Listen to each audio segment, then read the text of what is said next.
사화 마지막 장면, 아내의 죽음으로 혼란스러워하는 진호가 자영의 집에서 와인을 마시는 장면이죠. 이제 집에 가려는 진호에게 자고 갈래요. 그 짧은 한마디에 진호는 혼란스러워하면 서서 문을 박차고 나가 미친 듯이 달려갑니다. 하지만 가슴속에 뜨거운 감정이 올라오고 와인을 사서 다시 자영의 집으로 가게 되죠. 자영의 집 앞장면이 연출되며 막을 내립니다. 오늘 영상 하나로 3, 4화의 핵심 복선부터 소름 돋는 5, 6화 내피셜 예고까지 한 방에 끝내드릴게요. 끝까지 안 보시면 후회하실 겁니다. 시작 전 구독과 좋아요로 제가 더 좋은 영상을 만들 수 있게 힘을 주세요. 그럼 바로 시작하죠. 오늘은 최근 화제의 중심이죠. 준경과 도연, 아버지 서진호와 준서 세 가족의 아슬아슬한 사랑을 다룬 드라마 러브미. 완벽하다고 믿었던 내 남자가 사실 15살 아들의 아빠라면 여러분은 어떤 선택을 하실 건가요? 그것도 모자라 죽은 아내를 잊지 못해 죄책감에 시달리는 아빠와 하기도 돈도 없어 사랑하는 여자에게 찐따 취급받으며 버림받은 남동생까지. 지금 이 세 남녀의 지독하게 얽힌 사랑과 이별이 시작됩니다. 단순한 로맨스인 줄 알았는데 이건 거의 인생의 밑바닥을 보여주는 다큐멘터리에 가깝거든요. 이 영상 하나면 여러분도 어디 가서 드라마 전문가 소리 들으실 수 있을 거예요. 여러분, 3화에서 도연의 작업실 장면 기억하시나요? 그곳은 단순한 음악 작업 공간이 아니었어요. 도연이라는 남자의 결핍과 욕망이 고스란히 박제된 공간이었죠. 준경이 그곳에 처음 초대받았을 때 도연은 묘한 말을 던집니다. 남이 정성껏 만든 영상에 제 허접한 음악을 입히는 작업을 한다고요. 이건 도연의 자존감을 단적으로 보여주는 대사예요. 그는 자신을 창조자가 아니라 수성공 정도로 여기고 있었던 거죠. 그때 준경이 묻습니다. 영상 속 두 연인이 어때 보이냐고요. 도연의 대답이 압권이었죠. 저는 저 둘을 이별을 직감한 슬픈 연인으로 만들 수도 있고 이제 막 시작하는 설레는 연인으로도 만들 수 있다고요. 이게 바로 이 드라마 전체를 관통하는 핵심 메시지입니다. 인생은 어떤 배경음악을 깔고 보느냐에 따라 장르가 바뀐다는 것. 하지만 정작 도연 본인은 자신의 인생에 어떤 음악을 깔아야 할지 몰라 헤매고 있었습니다. 그리고 등장한 그 유명한 카레 이야기. 여러분, 도연에게 카레는 단순한 음식이 아니에요. 그건 가난했던 청춘의 지독한 냄새였습니다. 1,000원짜리 카레 가루 한 봉지 사서 감자와 양파만 넣고 한솥 끓여 놓으면 다음날 더 깊고 맛있어진다는 그 말. 이건 도연이 살아온 방식 그 자체예요. 부족한 재료로 며칠을 버티며 시간이 지나면 조금은 나아질 거라 믿으며 버텨온 세월이죠. 하지만 여기서 도연의 뒤틀린 로망이 폭발합니다. 아내가 아무것도 안 입고 앞치마만 입은 채 카레를 끓이는 집. 변태하냐? 라고 웃어넘겼던 준경의 반응 뒤에는 사실 아주 무거운 복선이 깔려 있었어요. 도연은 지독하게 가난했던 과거를 보상받고 싶어 했던 겁니다. 가장 원초적이고 자극적인 환상으로 자신의 결핍을 덮으려 했던 거죠. 그런데 말이죠. 이런 낭만적인 분위기를 단칼에 잘라버린 인물이 있었으니 바로 도연의 후배이자 아들의 존재를 알고 있는 인물입니다. 제일 친한 후배예요. 볼 거 안 볼 거 다 본 사이죠. 이 대사가 나올 때 도연의 표정 변화를 보셨나요? 찰나의 순간이었지만 도연의 눈빛에는 공포가 서려 있었습니다. 자신이 숨겨온 14년의 공백, 즉 아들 다니엘이라는 거대한 진실이 언제 터질지 모르는 시한폭탄처럼 그를 옥죄고 있었으니까요. 결국 4화에서 그 폭탄이 터졌습니다. 도연은 준경에게 고백하죠. 기억에 가장 남는 날은 아들이 태어난 날이라고요.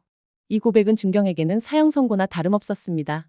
속인 게 아니라 속인 게 아니면 뭔데요? 준경의 이 질문은 시청자들의 마음을 대변했습니다. 여기서 도연의 변명이 참 인간적이면서도 비겁했어요.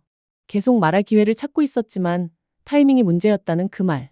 심리학적으로 보면 도연은 손실 회피 편향에 빠져 있었던 겁니다. 지금 누리고 있는 준경과의 행복이라는 이익을 잃고 싶지 않아서 아들이라는 거대한 손실을 뒤로 미루고 미뤘던 거죠. 하지만 준경은 날카롭게 찌릅니다. 내가 만만해 보였어요? 외로워 보이니까 이런 나한테는 애 따위는 문제도 안 될 거라고 생각했어요? 이건 준경이 가진 근본적인 불안, 즉 나라는 사람 자체가 온전히 사랑받지 못할지도 모른다는 공포를 건드린 겁니다. 그런데 여기서 반전이 일어납니다. 준경은 결국 도연을 용서하기로 하죠. 왜 그랬을까요? 준경이 엄마를 참 많이 닮았다는 대사에서 힌트를 찾을 수 있습니다. 마지막까지 엄마를 미워하다 화해하지 못한 채 보내드린 준경은 도연에게서 자신의 모습을 본 겁니다. 전하지 못한 진심, 뒤늦은 후회.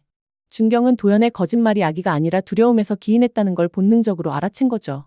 자, 준경과 도연이 이렇게 폭풍 같은 감정을 겪는 동안 제주도 여행에서 자영을 만나 조금씩 마음을 열어가는 진호. 하지만 그는 행복해지는 순간마다 죽은 아내의 환상을 봅니다. 이건 생존자 죄책감의 전형적인 증상이에요. 내가 이렇게 행복해도 되는 걸까? 라는 자괴감. 진호에게 자영은 구원이자 동시에 죄책감의 원천입니다. 자영은 그런 진호에게 자신의 과거를 털어놓으며 위로합니다. 선생님, 혼자 이렇게 지질이 궁상 떨기를 사모님이 바라셨을 것 같아요? 자책하지 마세요. 이 말은 진호의 마음속 빗장을 여는 마법 같은 주문이었죠. 자영 또한 상처 입은 치유자로서 진호의 아픔을 거울처럼 비춰준 겁니다.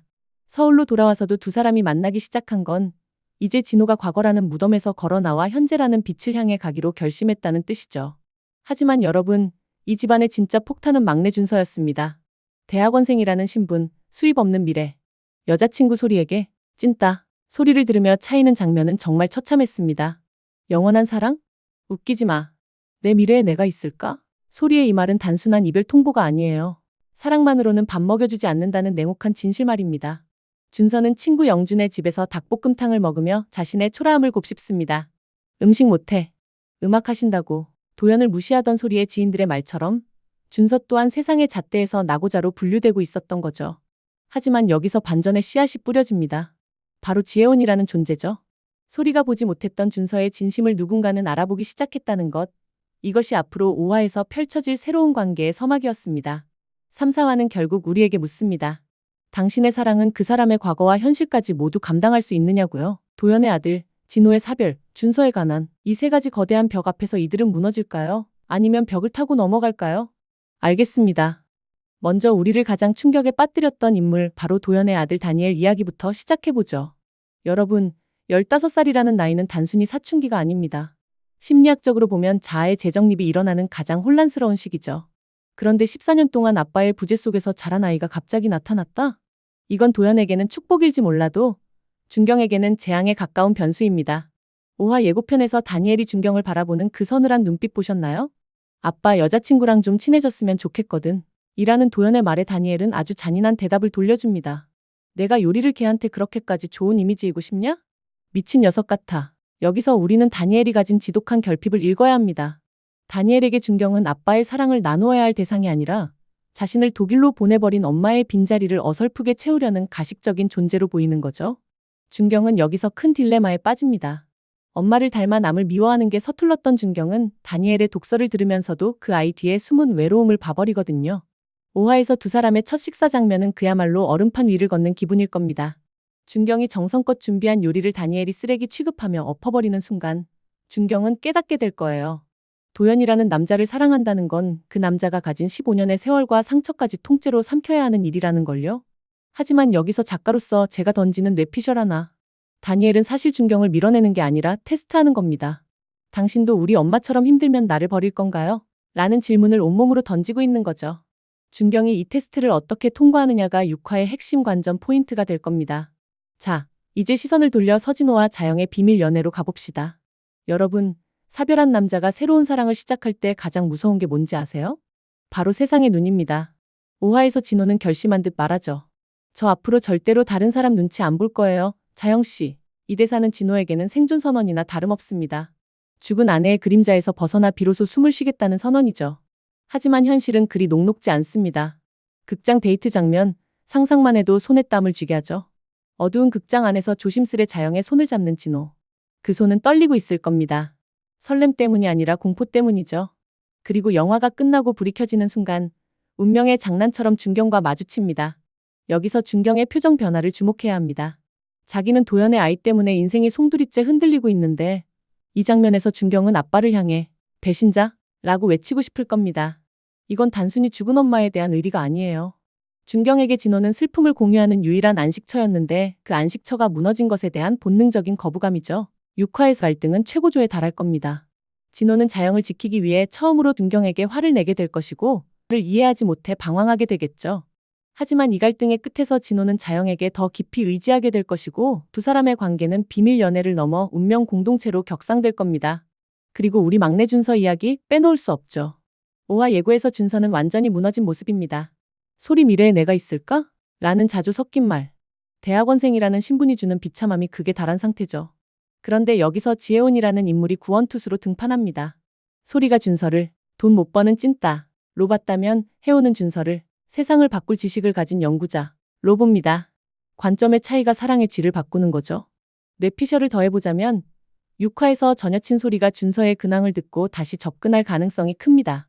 자기가 버린 남자가 의사 집안이나 교수 집안의 딸 같은 혜원과 잘 되어가는 꼴을 못 보는 거죠. 소리는 준서에게 다시 흔들리는 척하며 유혹하겠지만 준서는 이제 깨달을 겁니다. 진짜 사랑은 나를 깎아내려 미래를 불안하게 만드는 사람이 아니라 나의 현재를 긍정하며 미래를 함께 그려주는 사람이라는 사실을요. 준서와 혜원의 도서관 데이트 장면은 찌질했던 준서가 지적인 섹시함을 가진 남자로 거듭나는 터닝 포인트가 될 겁니다. 여러분, 5화와 6화의 이야기를 관통하는 하나의 키워드는 바로 직면입니다. 도연은 아들의 존재에 직면해야 하고 진호는 새로운 사랑에 대한 세상의 시선에 직면해야 하며 준서는 자신의 초라한 현실과 그를 극복할 용기에 직면해야 합니다. 특히 6화 엔딩에서 예상되는 소름 돋는 장면은 바로 가족 식사입니다. 준경의 집에 진호, 준서가 모인 자리에 갑자기 도연이 다니엘을 데리고 나타난다면? 그리고 그 자리에 진호의 연인 자영까지 합류하게 된다면? 이 아수라장 같은 식탁은 우리 사회가 가진 정상 가족에 대한 고정관념을 정면으로 들이받는 상징적인 장면이 될 거예요. 각자 다른 상처를 가진 이들이 한 식탁에 앉아 서로의 치부를 목격하고 그럼에도 불구하고 밥 한 끼를 같이 먹는 것. 그것이 이 드라마가 말하고자 하는 진짜 가족의 정의가 아닐까요? 내용을 조금 더 깊게 확장해보죠. 다니엘의 사춘기 반항은 6화에서 정점을 찍을 겁니다. 다니엘이 학교에서 문제를 일으키고 보호자 연락처에 도연이 아닌 준경의 번호를 남기는 상황을 상상해보세요. 준경은 황당하겠지만 결국 경찰서나 학교로 달려가 다니엘의 뒷수습을 하게 될 겁니다. 그 과정에서 준경은 다니엘이 그린 그림이나 일기장을 우연히 보게 되고 그 속에 담긴 아빠를 향한 지독한 그리움을 발견하게 되겠죠. 아빠는 나를 잊었을까봐 무서워. 이 한 문장이 준경의 마음을 녹이고 준경은 다니엘의 새엄마가 아닌 인생 선배로서 손을 내밀게 될 겁니다. 진호와 자영의 관계도 6화에서는 더 관능적이고도 애절하게 그려질 거예요. 두 사람이 비 오는 날 차 안에서 나누는 대화, 우리가 행복해지는 게 정말 죄일까요? 라는 자영의 물음에 진호가 말없이 자영을 끌어안는 장면은 시청자들의 눈시울을 붉히게 만들 겁니다. 진호는 깨닫게 될 거예요. 죽은 아내를 추억하는 방식은 평생 슬퍼하는 것이 아니라 아내가 남겨준 삶을 누구보다 뜨겁게 살아내는 것이라는 사실을요. 준서는 혜원과 함께 논문을 써 내려가며 자신의 가치를 증명하기 시작합니다. 6화 마지막 장면에서 준서가 학술대회에서 발표를 마친 후 박수치는 혜원을 보며 환하게 웃는 모습은 이 드라마의 가장 밝은 에너지가 될 거예요. 그 모습을 멀리서 지켜보며 후회 섞인 표정을 짓는 소리의 얼굴은 덤이죠. 자, 여러분. 5화와 6화는 단순히 다음 이야기를 보여주는 단계가 아닙니다. 주인공들이 각자의 알을 깨고 나오는 처절한 성장통의 시간이죠. 이들이 겪는 고통이 클수록 우리가 느끼는 카타르시스도 커질 겁니다. 여러분은 이들 중 누구의 성장이 가장 기대되시나요? 다니엘을 품기로 한 준경인가요? 아니면 죄책감을 던져버린 진호인가요? 아니면 찐따에서 뇌생남으로 거듭난 준서인가요? 오늘 영상의 요약입니다. 첫째, 다니엘의 반항은 유기공포에서 비롯된 것이며 준경의 진심만이 그를 녹일 수 있다. 둘째, 진호와 자영의 비밀 연애는 6화에서 폭발적인 갈등의 도화선이 될 것이나 이는 진정한 홀로서기의 과정이다. 셋째, 준서는 혜원을 통해 자신의 지적 가치를 발견하고 전여친 소리에게 완벽한 복수를 하게 될 것이다. 여러분의 생각은 어떠신가요? 지금 당장 댓글창에 여러분의 소중한 뇌피셜을 공유해주세요. 제가 하나하나 다 읽고 다음 영상 제작에 참고하도록 하겠습니다. 오늘 영상이 유익했다면 구독과 좋아요 잊지 마시고요. 저는 더 날카롭고 소름 돋는 분석으로 다시 돌아오겠습니다. 지금까지 드리뷰였습니다. 드라마 러브미는 JTBC에서 매주 금요일 밤 8시 50분에 방영됩니다. 감사합니다.